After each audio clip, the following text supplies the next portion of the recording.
The Cleveland Browns season has been full of ups and downs, wasted chances, and growing pains that would challenge even the most patient fans.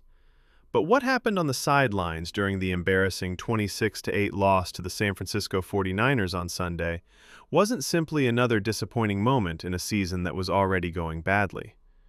The franchise's anticipated future as quarterback and their underperforming star wide receiver were in a full-blown fight.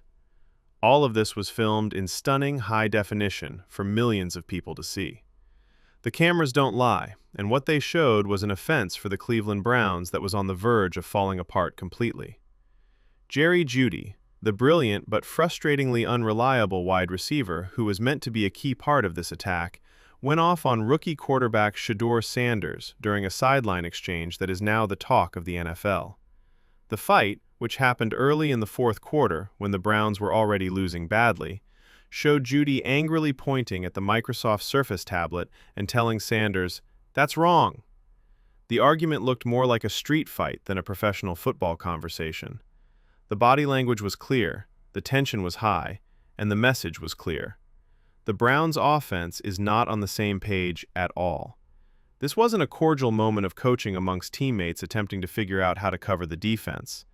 This was a full-throated quarrel, the kind of fight on the sidelines that makes people in the front office uneasy, and coaches wonder if they have control of their locker room. Jerry Jeudy was clearly upset and angry, and he wasn't hiding it. And Shedeur, a rookie quarterback making his second start, was in a scenario that no young quarterback should have to deal with. It's hard to believe how ironic this whole thing is. Jerry Jeudy, the receiver who leads the entire National Football League in lost passes with 9 on the season, who has caught a pathetic 35 of 80 targets, who has quarterbacks through to him, posting a league-worst pass completion percentage of 35.8, had the audacity to call out his rookie quarterback on national television. Take a time to let that sink in.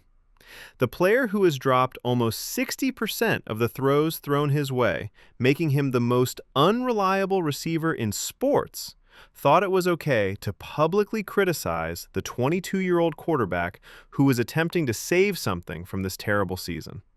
The hypocrisy is unbelievable.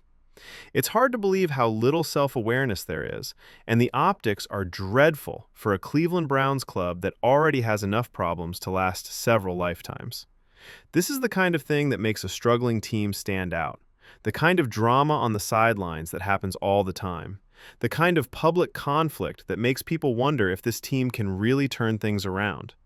But this is where the narrative becomes intriguing, one that says a lot about Shedeur character and maturity, even if this was only his second NFL start. Instead of striking back at Jeudy, Sanders took the high road, which is something many veteran quarterbacks would be proud of.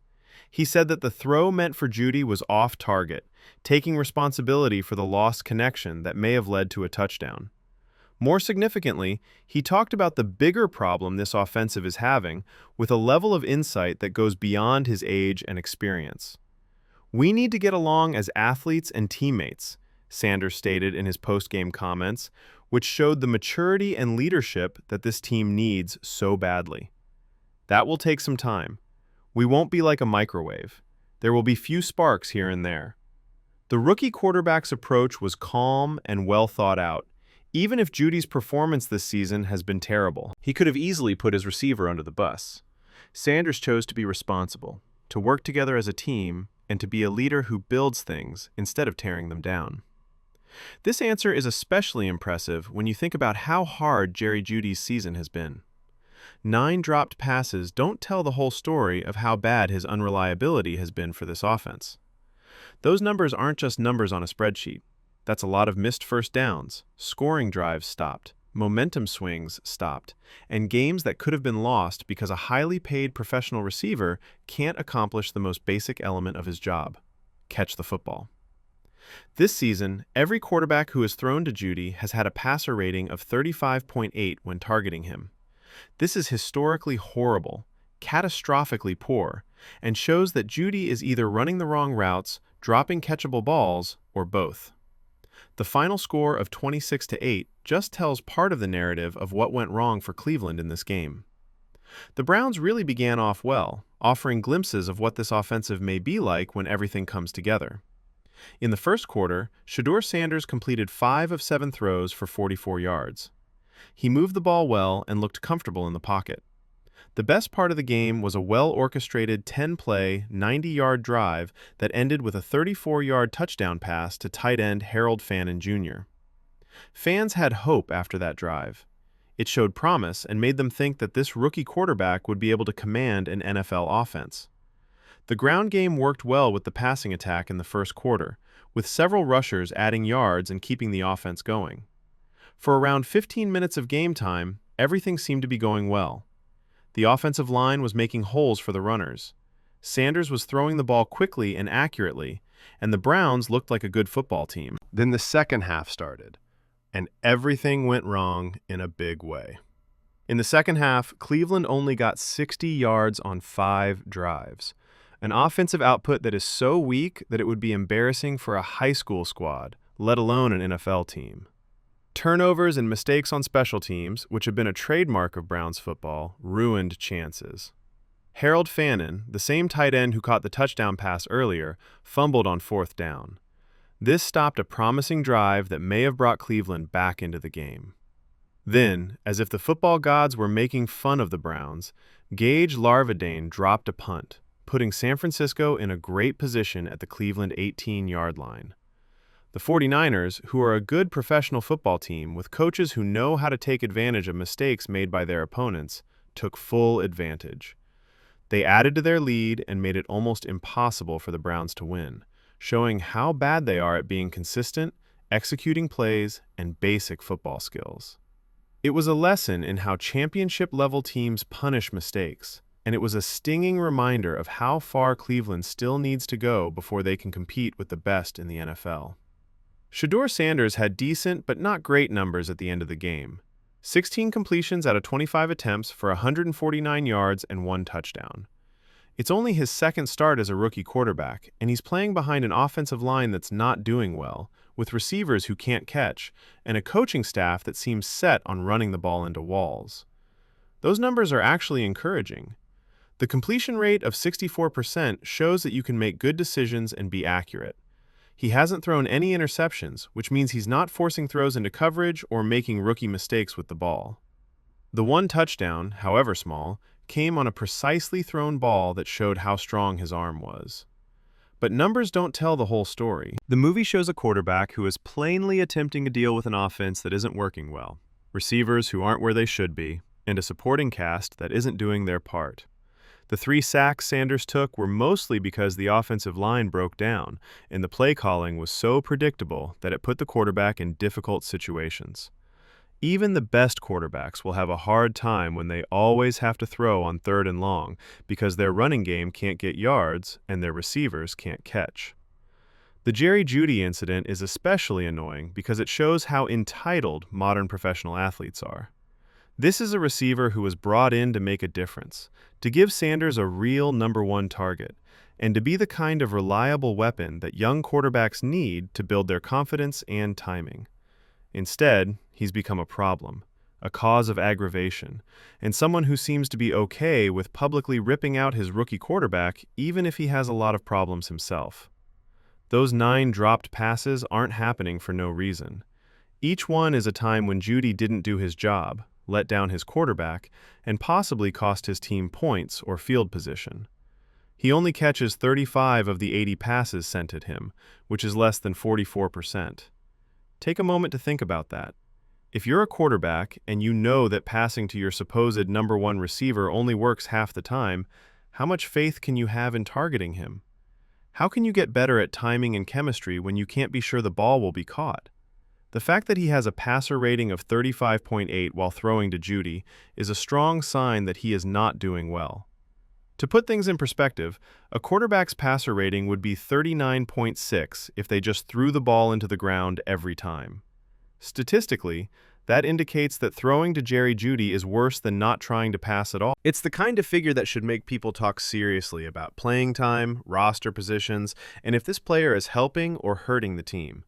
Still, Jeudy thought it was okay to yell at Sanders from the sidelines. The story that is starting to form about Shedeur Sanders' growth and leadership may be the only good thing in this otherwise terrible situation. His comments after the game about needing to get along as players and teammates, not being a quick fix, and having sparks here and there on the way to creating chemistry show that he understands how to construct a team better than most veterans ever do. He's not trying to get out of it. He isn't blaming his teammates or shifting the blame. He knows what's going on, yet he still believes that things will get better. This is very different from how most new quarterbacks deal with problems. Some people break down when things get tough. Some blame others, and some make excuses about their supporting cast. None of those things are happening with Sanders. He's accepting responsibility for his mistakes, stressing how important it is for the team to work together, and staying professional even when his receivers are publicly criticizing him on the sideline. That's the kind of quality that franchises look for in their CEOs. The kind of personality that leads to success in our league. The chemistry problem that Sanders talked about is very real and can't be exaggerated. Timing between the quarterback and receiver is one of the most important things for an offense to do well. That's why offenses generally have trouble at the start of the season and develop better as players practice together more.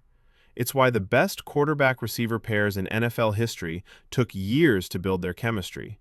It didn't happen overnight that Peyton Manning and Marvin Harrison were great together. Tom Brady and Rob Gronkowski had to work on their famous chemistry for a while. Joe Montana and Jerry Rice work hard to get their timing just right. Shedeur Sanders is trying to build chemistry with a group of receivers that includes the league's most unreliable pass catcher. He is doing this while playing in an offensive system that doesn't seem to be set up to make the most of anyone's skills, behind an offensive line that doesn't always protect him well, and with a coaching staff that seems more interested in establishing the run than establishing their young quarterback. It's a formula for problems, stress, and situations like what we saw on the sideline. The difference between the first and second halves of this game perfectly shows how the Browns have had trouble being consistent all season. They look capable, maybe even hopeful, when things are going well. The touchdown drive in the first quarter demonstrated what this offense could do if the plays were called and executed correctly. But the problem all season has been sustainability. One strong quarter, then 3 bad ones when the offense couldn't do much. One good drive followed by more 3-and-outs. One moment of hope, then a huge letdown. The turnovers and mistakes on special teams that happened in the second half are signs of a bigger problem in the organization. In the other team's territory, championship teams don't fumble on 4th down. Teams that are in the playoffs don't drop punts and offer their opponents short fields. Coaches at winning teams get their players ready to perform well when the pressure is on. The Browns don't have any of these things, which is why they're 3-9 and playing out the string on another lost season. Harold Fannin Jr.'s play in this game is a good example of how the Browns' season went. He grabbed a 34-yard touchdown throw, which showed that he could make plays and gave Sanders a reliable target in the passing game. Then, on 4th down, he fumbled, which ended a promising drive and stopped the offense's momentum. It's the kind of frustrating inconsistency that makes terrible football teams bad. You can never be sure that anyone will do what they need to do when it matters most. Gage Larvadane's bad punt on special teams is the kind of blunder that gets players fired, costs coaches their jobs, and makes close games into blowouts. Letting San Francisco have the ball at the 18-yard line is like giving them points. That blunder was very bad for the Browns, who really needed to keep the game close and give their young quarterback a shot to win. This is the kind of basic mistake that shouldn't happen in a professional setting, but it keeps happening in Cleveland with scary regularity. The Jerry Jeudy scenario is even worse because of the message it sends to the other players in the locker room. What does it say about accountability if your highest-paid receivers can publicly criticize the rookie quarterback even if he leads the league in drops? What does that mean for the culture of the team? What does that indicate about who is in charge in that building? You can't be a leader if you can't catch.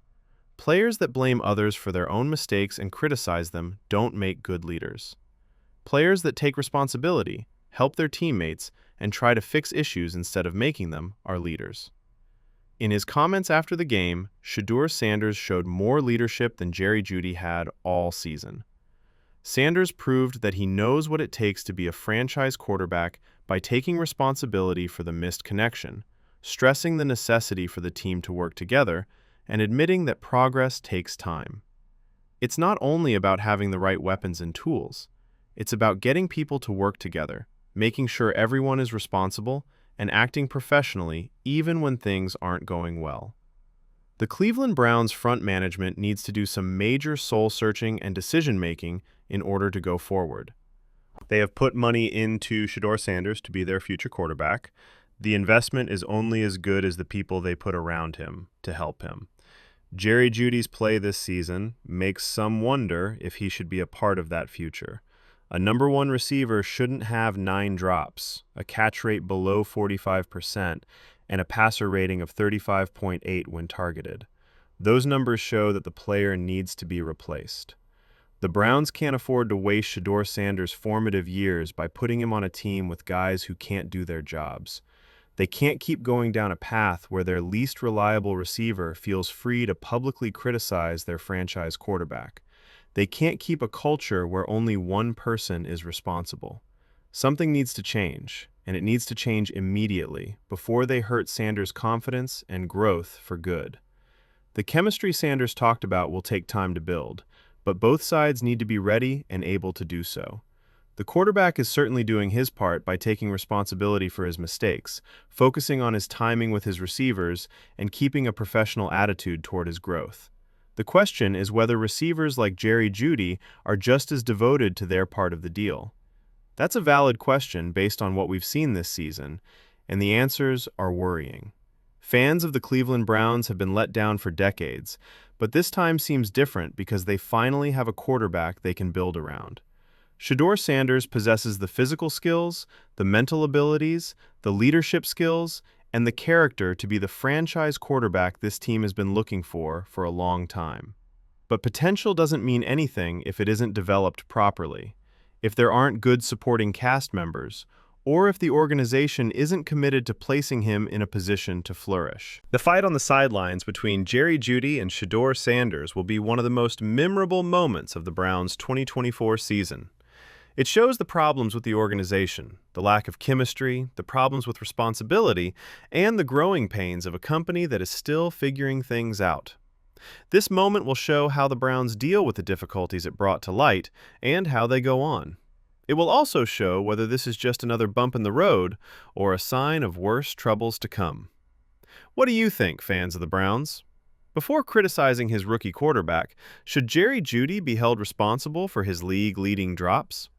Is Shedeur Sanders the kind of leader and adult this team needs? Leave your comments below and let's talk about what needs to be done to solve this offense. If you're really angry about this, press the like button, subscribe to the channel for more honest Browns news, and hit the notification bell so you never miss when we tell you what's really going on in Cleveland. You need this kind of honest analysis to really get to know this team. So, be a member of this group that wants reform and responsibility. Keep fighting for this team till next time, because someone has to make sure that these players and coaches are held accountable.